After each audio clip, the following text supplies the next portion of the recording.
خاص کر کے اس بات پہ توجہ کریں، وہ بڑی جلدی غم لے جاتی ہیں، وہ کہتی ہیں جانے میرا کچھ ہوگا ہی نہیں، جانے میرا کچھ ہو ہی نہیں سکتا۔ میرے بھائی درجنوں اور بیسیوں لوگ ایسے ہیں جن کی اولادیں نہیں تھی لیکن نام ان کا ان سے بھی زیادہ ہے جو بڑے بڑے صاحب اولاد۔ حضرت خواجہ معین الدین اجمیری کو جانتے ہیں آپ لوگ؟ نہیں، جو جانتے ہیں وہ بولیں۔ جانتے ہیں جی؟ لو جی، کافی سارے جانتے ہیں، تھوڑے جی رہ گئے نا۔ جانتے ہیں نا خواجہ صاحب کو؟ ان کے کسی بیٹے کو جانتے ہوں؟ نہیں جانتے، نہیں جانتے، نہیں جانتے آپ ان کے بیٹے کو۔ حضرت خواجہ معین الدین اجمیری رحمۃ اللہ تعالی علیہ کے بیٹے کو نہیں جانتے، لیکن ویسے آپ ہندوستان میں کسی آدمی کو چھیڑ کے دیکھیں، وہ کہے گا میں خواجہ صاحب کا روحانی بیٹا ہوں، میں اولاد۔ حضرت غوث اعظم رضی اللہ تعالیٰ عنہ کی اولاد کو کم لوگ جانتے ہیں، لیکن آپ ویسے کسی کو پوچھ کے دیکھیں 11ویں والا پیر کون ہوتا ہے، ہر آدمی ہاتھ اٹھا کے بتائے گا خدا کے فضل سے ہم پر ہے سایہ غوث اعظم کا، ہمیں دونوں جہاں میں ہے سہارا غوث۔ لوگ جھوم کے بتلائیں۔ میرے بھائی یہاں لوگ پریشان ہو جاتے ہیں کہ اولاد ہوگی تو یہ ہوگا، فلاں ہوگا تو یہ ہوگا۔ بھائی ایسی کوئی بات نہیں، میرے پاس پیسے ہوتے تو میرا ابا بیماری سے فوت نہ ہوتا۔ جو مالدار ہوتے ہیں تو کیا وہ بچ جاتے ہیں؟ حضرت اسرائیل انہیں چھوڑ جاتے ہیں؟ او خدا کے بندے تو کیسی بات کر رہا ہے؟ یاد رکھ، یہ جو آزمائشیں ہوتی ہیں، یہ جو تکلیفیں ہوتی ہیں، یہ جو تھوڑے سے مشکل حالات ہوتے ہیں۔ حضرت یونس علیہ السلام کی دوستی ہوگی حضرت جبریل امین سے، تو جناب جبریل ملنے آئے۔ حضرت یونس علیہ السلام فرمانے لگے جبریل میرا دل کرتا ہے مجھے اس بندے کی ملاقات کرا جو اللہ کا سب سے زیادہ عبادت گزار بندہ ہے۔ حضرت جبریل امین لے گئے دور دور فلسطین کے علاقے میں، اور لے جا کر ایک بندے سے ملاقات کرائی جس کی دونوں آنکھیں بھی کوئی نہیں تھی، دونوں بازو بھی کوئی نہیں تھی، دونوں پیر بھی کوئی نہیں تھی، اور اس بندے کی زبان پر لفظ بڑا کیا جاری تھے، یا اللہ تیرا شکر ہے، یا اللہ تیرا، بول کے کہیے یا اللہ تیرا، اے اللہ تیرا شکر ہے۔ شکر شکر کر رہا تھا۔ حضرت جناب سیدنا یونس علیہ السلام کہنے لگے میں نے تجھے عبادت گزار کو ملانے کو کہا تھا، تو کہاں لے آیا؟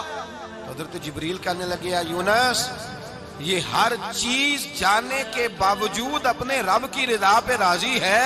اس وقت دنیا میں نبیوں کے بعد جس سے اللہ سب سے زیادہ پیار کر رہا ہے وہ یہی بندہ ہے، یہ اپنے رب کی رضا پہ راضی ہے۔ اے تن میرا کنگھی ہووے تے میں زلف سجن دی واواں، تے پوش میرے دی جتی بن جائے تے میں یار دی قدمی آواں، مارو مارو مینو مار مکاؤ کوئی عذر نہ پیش لے آواں، تے جے سونا ہی میرے دکھ وچ راضی، جے سونا ہی میرے دکھ وچ راضی، جے سونا ہی میرے دکھ وچ راضی، تے میں سکھ نو چلے ڈاواں۔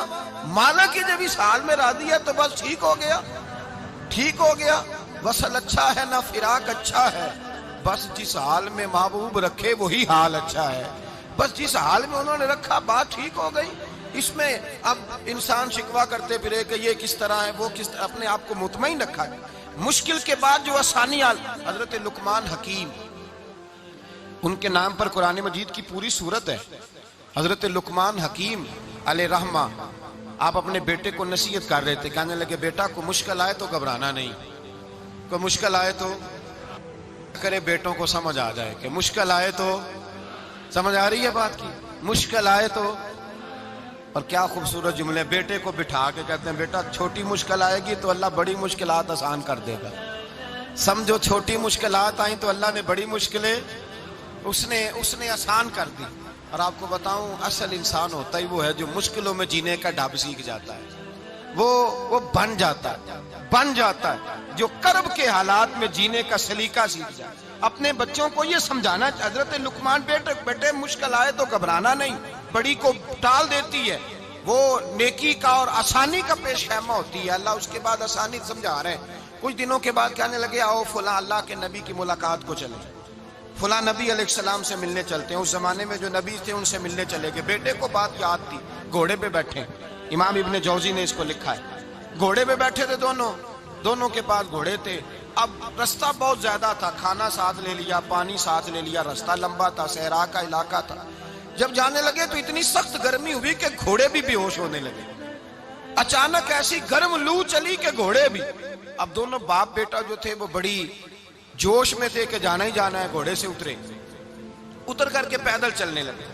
اب پیدل چلتے چلتے ذرا آگے گئے تو اب گرمی میں جتنا بندہ پیدل چلتا ہے اتنا پیاس بھی زیادہ لگتی ہے، تو پانی پیتے رہے، کھانا کھاتے رہے، کھانا پانی بھی ختم ہو گیا۔ تھوڑا آگے چلے نا، اس قدر تکلیف بڑھی کہ حضرت جناب لقمان کے بیٹے کے پیر کے اندر ایک ہڈی پیوست ہو گئی، اتنی بڑی ہڈی تھی وہ اندر ہی چلی گئی، پیر خون کے فوارے گرنے لگے، بیٹا بے ہوش ہو گیا۔ حضرت لقمان اس کے سرانے بیٹھے تو بیٹا تھا نا، آنکھوں میں آنسو آ گئے۔ بیٹے نے آنکھ کھولی تو کہنے لگا ابا جی آپ تو صبر کرنے والے ہیں، آپ رو رہے ہیں؟ فرمایا بیٹے میں کیا کروں، میرے سینے میں جو دل ہے وہ ایک باپ کا دل ہے، تو باپ جو ہوا تیرا، تیری دکھ پر رونا آیا۔ بڑی مشکل سے دانت کے ساتھ ہڈی نکالی، ہڈی نکلی تو خون بھی چلا۔ صاحب زیادہ کہنے لگا حضور آپ نے تو کہا تھا ہر مشکل کے بعد آسانی ہوتی ہے، اور چھوٹی مشکل دے کے اللہ بڑی سے بچا لیتا ہے، تو ہم تو اچھے کام چلے تھے، مشکل پہ مشکل، مشکل پہ مشکل، یہ کیا ہے؟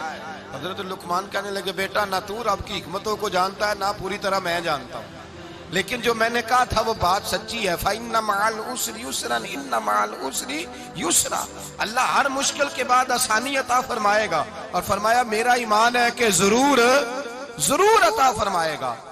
یہ بات کہہ رہے تھے کہ سامنے سے دھواں اٹھا، اتنا سخت دھواں اٹھا کہ آپ نے سوچا شاید وہاں بادیا وہاں جاتے، وہاں چلنے لگے تو پیچھے سے کسی نے آواز دی ٹھہر جاؤ، رکو، وہیں رک گئے۔ تھوڑی دیر گزری تو کہا رک جاؤ، جب رکے تو ایک بولنے والا بولا، کہنے لگا تمہارے لیے تھوڑی دیر کے بعد جانوروں کا بندوبست کر دیا جائے گا، کھانے کا بھی بندوبست ہو جائے گا، بچے کا پیر بھی صحیح ہو جائے گا، چلے جانا، لیکن ذرا ٹھہرو۔ حضرت لقمان کہنے لگے بولنے والے تو کون ہے؟ تو کہنے لگے میں اللہ کا فرشتہ ہوں، میں اللہ کا فرشتہ ہوں۔ کہا اللہ کے فرشتے اور یہ سارا کچھ کیا ہے؟ تو فرشتہ کہنے لگا اصل بات یہ ہے کہ سامنے بستی پر مجھے عذاب نازل کرنے کا حکم ملا تھا، آپ بڑی تیزی سے آ رہے تھے، میں نے رب سے دعا کی کہ اللہ اس باپ بیٹے کی غلطی کوئی نہیں، مہربانی فرما۔ رب نے پہلے آپ کو صحرا میں الجھایا، پھر میری دعا کی برکت سے آپ کے گھوڑے ٹھہر گئے، پھر میری دعا کی برکت سے آپ کا پانی ختم ہوا، پھر میری دعا کی برکت سے آپ کے بیٹے کو زخم آیا، پھر میری دعا کی برکت سے سامنے سے دھواں اٹھا۔ فرمایا یہ جو تمہیں مشکل پہ مشکل آ رہی تھی، یہ تو میرا رب تمہیں عذاب سے بچانا چاہ رہا تھا، یہ جو تمہیں مشکل پر مشکل آ رہی تھی تو میرا مالک تمہیں عذاب سے بچا رہا تھا، تم سمجھ نہیں رہے تھے۔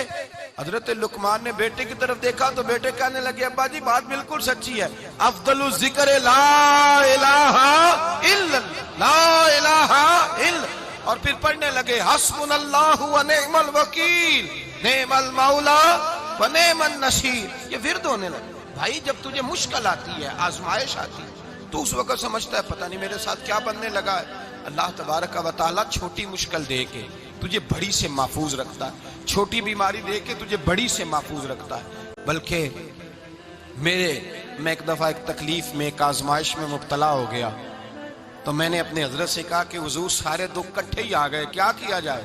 تو آپ فرمانے لگے بڑے خوش نصیب ہو، جوانی میں اللہ نے دکھ دے دیے، بڑھاپے میں آئے تو برداشت نہیں ہوتے، یہ تو بڑے وقت پہ آ گئے، شکر ادا کرنا چاہیے، اس زمانے میں برداشت نہیں ہوتے۔ بیان اچھا لگا ہو تو لائک کریں، شیئر کریں اور چینل کو زیادہ سے زیادہ سبسکرائب کریں۔